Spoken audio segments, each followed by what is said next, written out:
aka Diz, and this is The Force Always.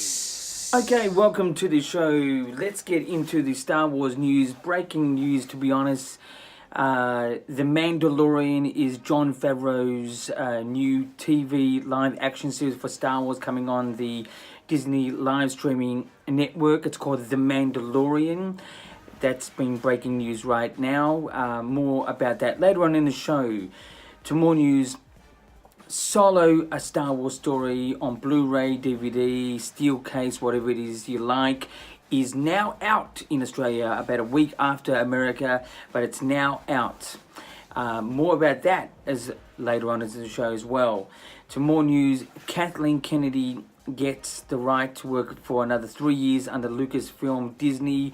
So she's got a 3-year contract. I assume it's a contract, but 3 more years we'll be seeing more Kathleen Kennedy, and that's fantastic.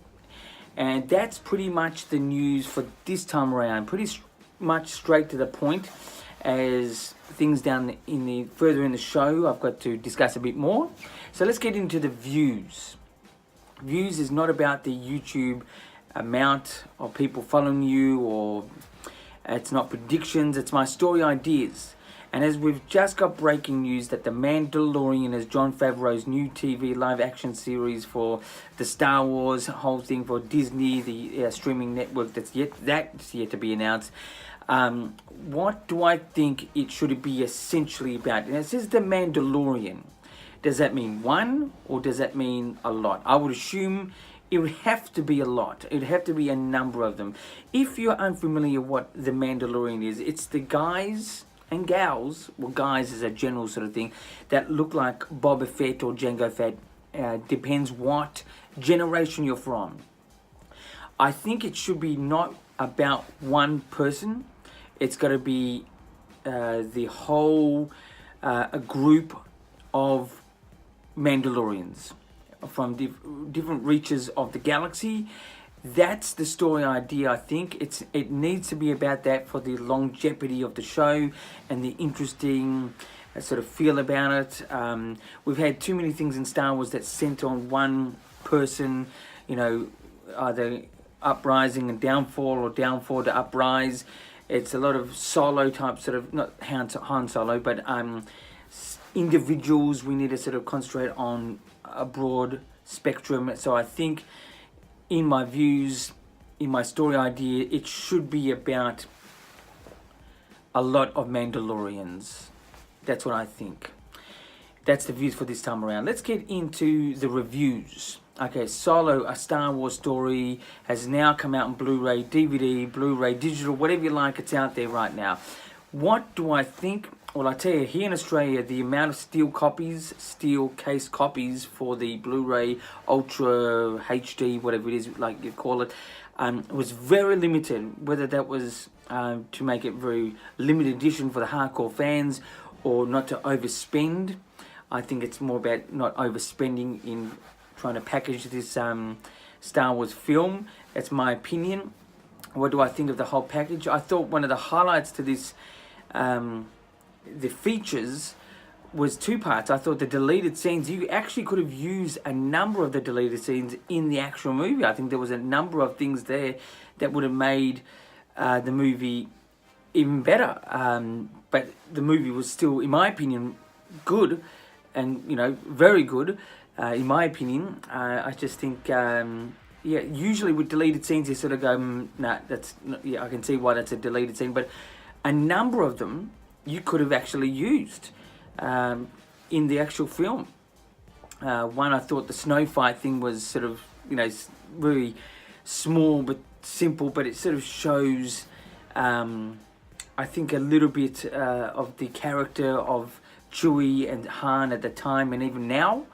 Depends on the timeline of Star Wars. I think that's something that would have been added to it. I thought the even part where Han Solo was on trial, and then was sent away and sort of to pursue his flying abilities, and it was on the field at the end of the deleted scene. I thought that was usable.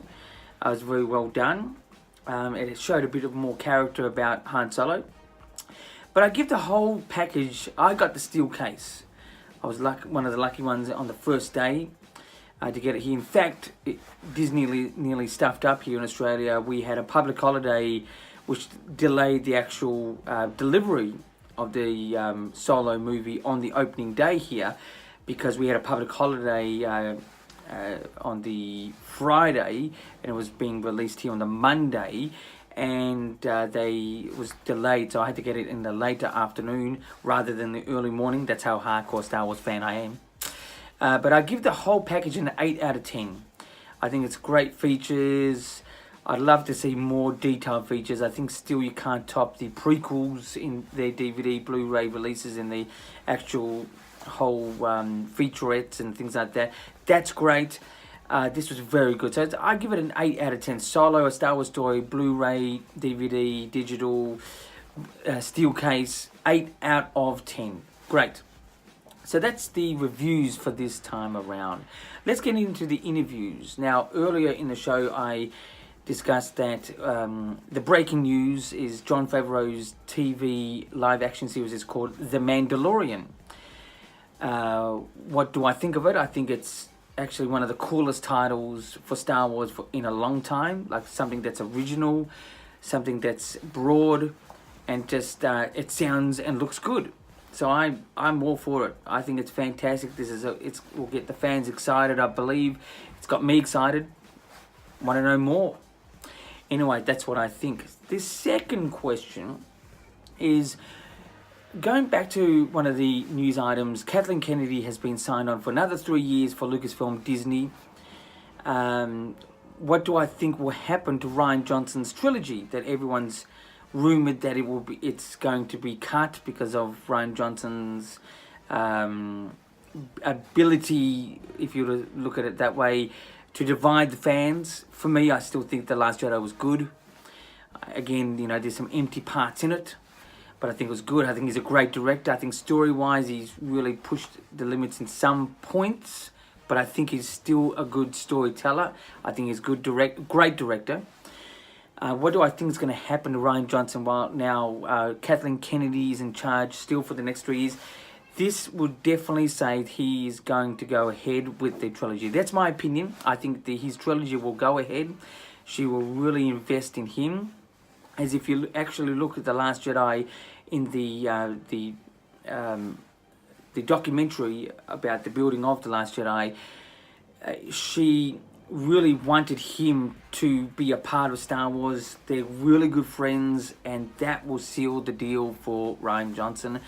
I think the fan divide will sort of play on the back of their minds a little, but I think essentially he has got the goods in Kathleen Kennedy's eyes and ears. So we'll definitely, in my opinion, think we're going to see a Rian Johnson trilogy.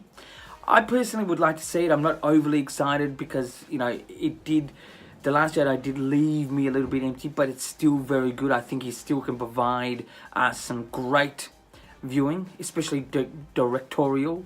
Writing, I'd be a little bit laid back. If it was me, again, I wouldn't put Rian Johnson's name up in lights, especially with the first part or the first section of this trilogy. I'd put it towards the end. You need to sort of get the fans back on board with Rian Johnson. I think he should produce and maybe direct the first one. Definitely the second one he should direct. Writing, I don't know. Third, yes, he can sort of go at it. But I think because of the divide, because of what Rian Johnson's name has been tarnished a little, unfortunately, I think it should be he should be put in the back burner of this Rian Johnson trilogy just for now. I know it's the Rian Johnson trilogy. He should be, front and center. But I think personally, Disney and Lucasfilm have got to be careful with the fans, the hardcore Star Wars fans.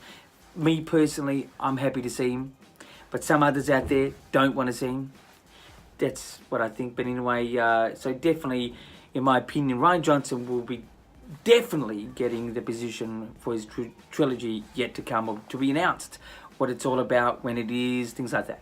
Anyway, so that's the interviews for this time around. That was too cute. That was 2 questions where I asked myself for you guys out there.